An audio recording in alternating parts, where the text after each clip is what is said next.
تحياتنا لكل المشاهدين وحلقة جديدة من برنامجكم نجم ونجمتين.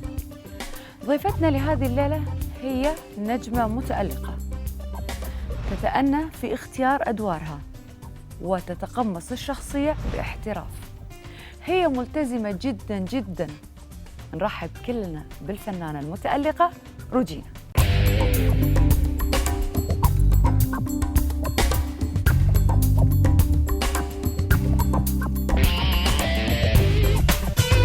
مساء الخير. مساء النور. منورتنا. كل عام وانتي بخير. وانتي بخير. ورمضان كريم. الله اكرم. في البداية روجينا كلمينا عن جديدك. السنة دي الحمد لله عندي مسلسلين. عندي حكاية حياة محمد سامي، إخراج محمد سامي وتأليف أيمن سلامة وبطولة غادة عبد الرازق ومجموعة كبيرة بقى من الممثلين، طارق لطفي، أحمد زاهر، خايفة أنسى حد من كتر ما احنا مجموعة حلوة قوي. وعندي مسلسل تاني إن شاء الله بإذن الله، نقطة ضعف، تأليف شهيرة سلام، إخراج أحمد شفيق، بطولة جمال سليمان، ومجموعة برضو بس المرة دي مجموعة ستات بقى، رانيا فريد شوقي وفيدرا وهلا فاخر، مجموعة كبيرة. حلو. ممكن تكلمينا عن دورك في هالمسلسلين؟ في حكاية حياة بعمل دور صعب جدا ودور شريرة جدا جدا، وخايفة قوي وقلقانة وحاسة انه دور هيبقى مختلف عليا. في نقطة ضعف بعمل بنت رومانسية جدا جدا والحب بيعذبها. دورين مختلفين تماما. تماما، دورين مختلفين وشكلين مختلفين، ويا رب ان شاء الله يا رب كده يبقى في حاجة حلوة بالنسبة لي، يعني الناس يعجبهم يا رب. ان شاء الله اكيد ان شاء الله. طيب احنا يعني اليوم في ضيفتين نجمتين راح يشرفونا وراح نكمل بقية حوارنا معاهم. تتوقعينهم مين؟ مش عارفة بس أكيد اختيار، يعني أكيد اتنين أنا بحبهم، أكيد اتنين ليهم مكانة في قلبي. مثل مين هذيل اللي تحبينهم؟ لا أنا بحب كل الناس، بس أكيد أنتوا أكيد عارفين أنا بحب مين قوي ومين نص نص. ما احنا نبغي نسمع يعني توقعك مثلا من راح يكون. لا مش عارفة. طيب احنا خلينا نتكلم عن فنانات الزمن القديم، الزمن الجميل هذا اللي عدى. فنانتين كنت تتمنين انت تكونين معاهم وتعاشرينهم وتعيشين معاهم وتكون لك يعني مشاركات في اعمالهم.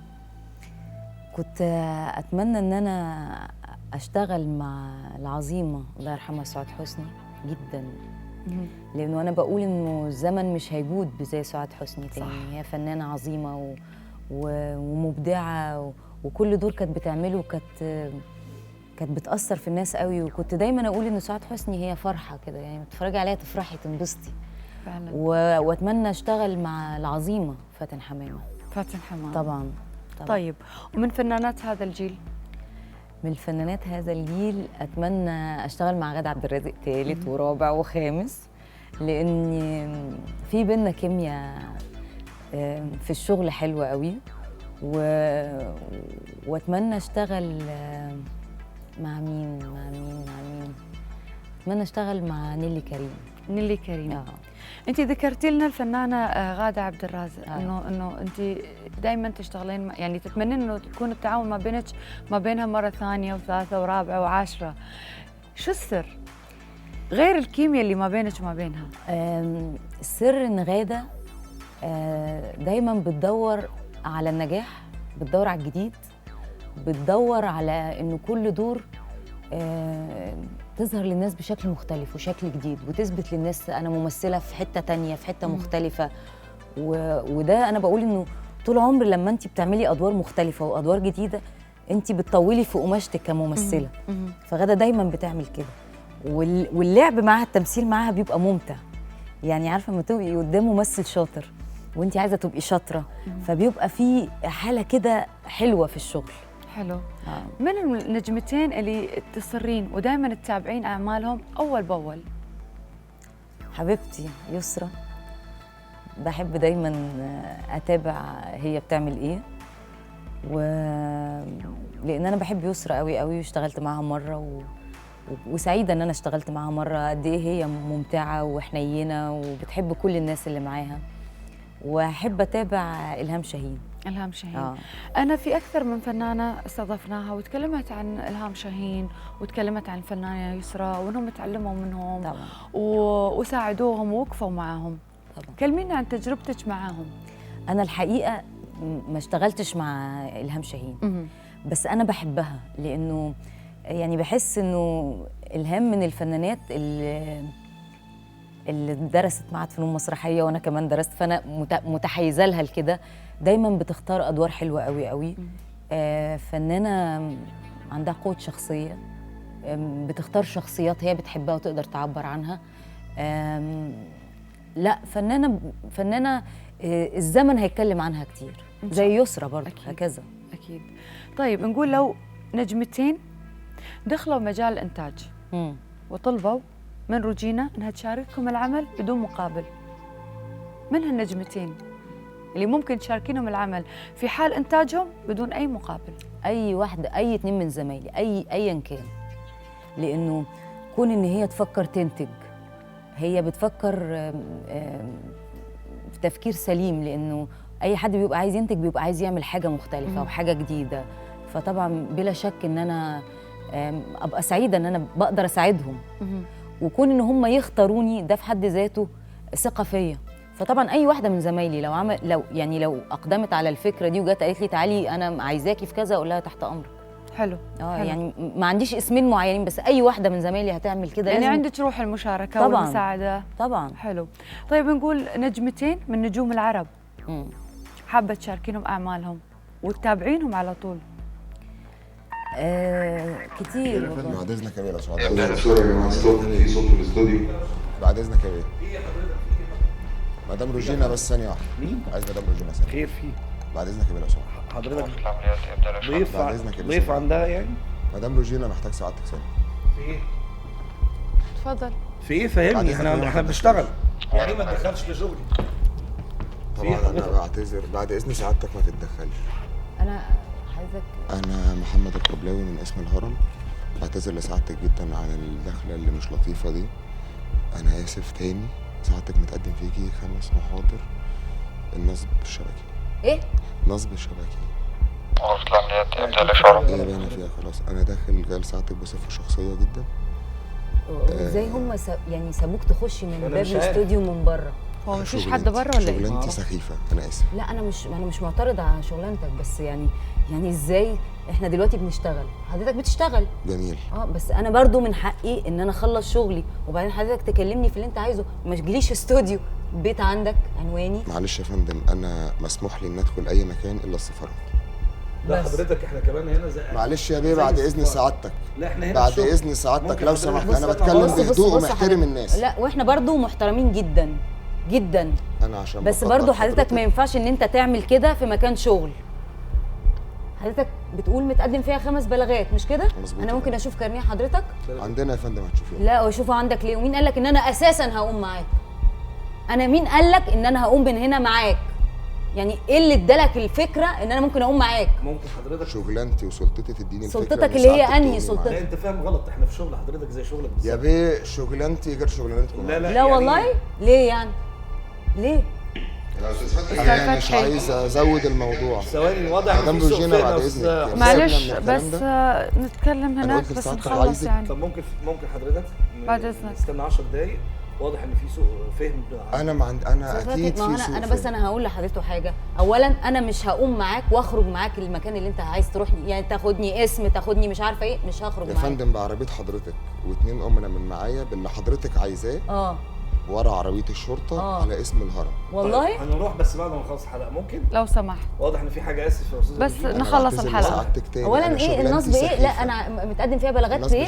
يعني ايه النصب الشبكي اساسا؟ النصب الشبكي ان سعادتك دخلتي ناس في شركه واتنصب عليها. انا اكيد في سوء تفاهم يعني مستحيل. يعني مش ممكن يجينا انا حضرتك بتوجهي لي كلام انا مالي. ما هو حضرتك بتوجه لي اتهام يا فندم. يعني عايزني اقول لك ايه لما تقول لي حضرتك نصابه؟ بعد اذن سعادتك محتاجني اقول لك داخل ايه؟ باحترامي بعد اذن سعادتك. وانت عشان ممكن تخش مش باحترامك ليه واحنا عملنا ايه؟ حضرتك ممكن ما تخشش باحترامك ليه؟ شغلانتي ممكن حضرتك يعني ايه شغلانتك؟ واحنا شغلانتنا يعني اقل من شغلانتك؟ استناكوا قد ايه؟ 10 دقائق في الحلقه ممكن؟ هستنى سعادتك 10 دقايق بعد تعالى اذنك اتفضل. اعملي بقى تليفونات حضرتك اللي فاهم؟ سعادتك لا انا ما عايزاها، بعملش مفيش تليفونات مشكلة. على فكره، تعالى.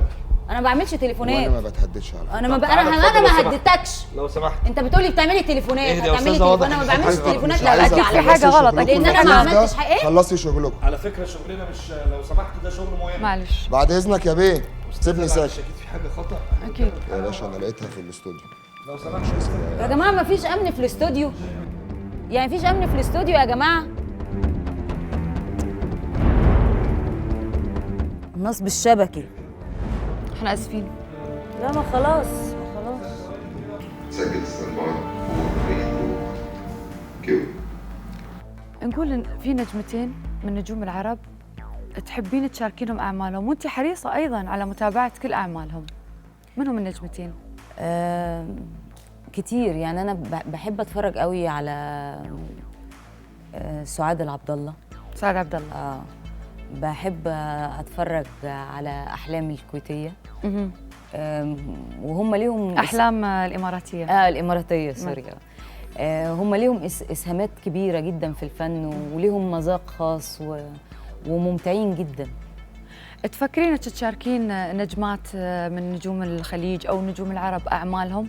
طبعا انا دايما بقول انه يمكن السياسه ما بتجمعناش، انما الفن هو اللي بيجمعنا. فعلا الفن هو لغه كل الشعوب، طبعاً بتجمع الكل طبعاً. مع بعض. يعني بيخلينا نبقى عارفين بعض، واحنا ممكن ما تقابلناش مع بعض، بس انا بقيمك حسب الفن اللي انت بتقدميه، وحسب انت يعني قدمتي ايه للناس وابداعاتك ايه. فانا تقييمي لكده، وانا بتمنى انه يحصل تعاون بين كل الوطن العربي، لانه احنا بقينا دلوقتي في حاله غزو. لو احنا كلنا ما تكاتفناش ونيجي مثلا نعمل عمل، ليه ما نعملش عمل عربي يبقى فيه ممثلين من مصر وممثلين من الخليج وممثلين من المغرب؟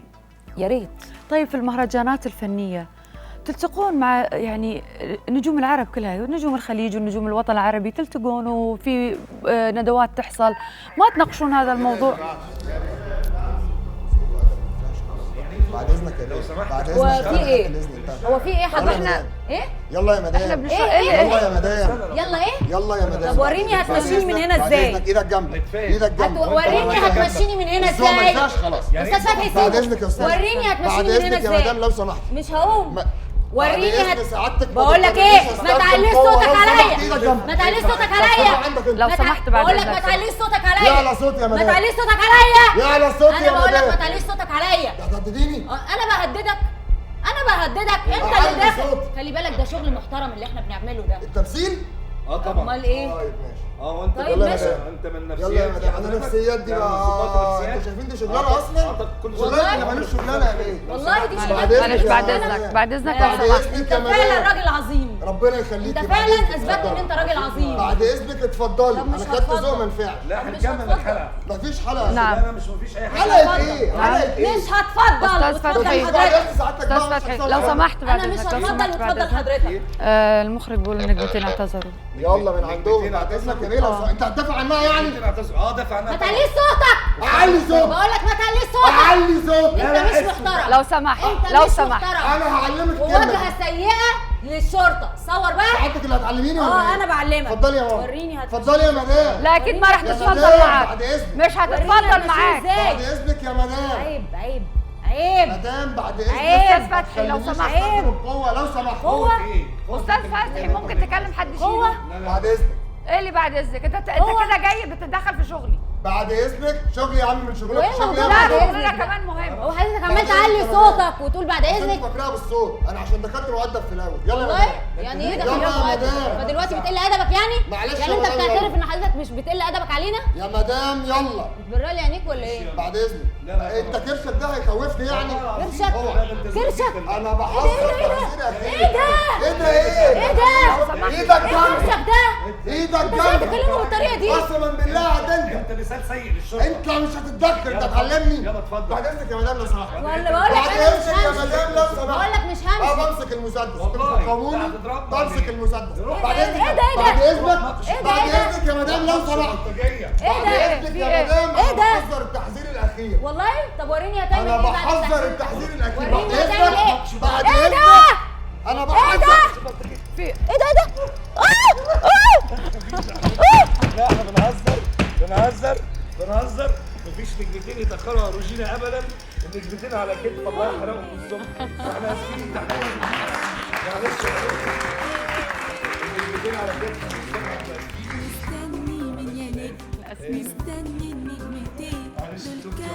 صالح ولا ما صالح والله جسمي سايب. مستني من يانيك مستني النجمتين دول كده معلش كده إحنا فاهم؟ آسفين. كده هو تعملوها مقلب فيا يا خفيف- جماعة؟ مقلب خفيف لرمضان. مقلب خفيف، انا قلت هيضربني بالنار خلاص. ما حدش يقدر يضربك بالنار، احنا كلنا موجودين وكلنا حواليكي. كل سنه وانت طيبه. وانت طيبه يا فارس. قولي ايه لجمهورك بقى؟ اقول لهم كل سنه وانتم طيبين ورمضان كريم علينا وعلى مصر وعلى الامه الاسلاميه يا رب. زعلانه منك والله. مستني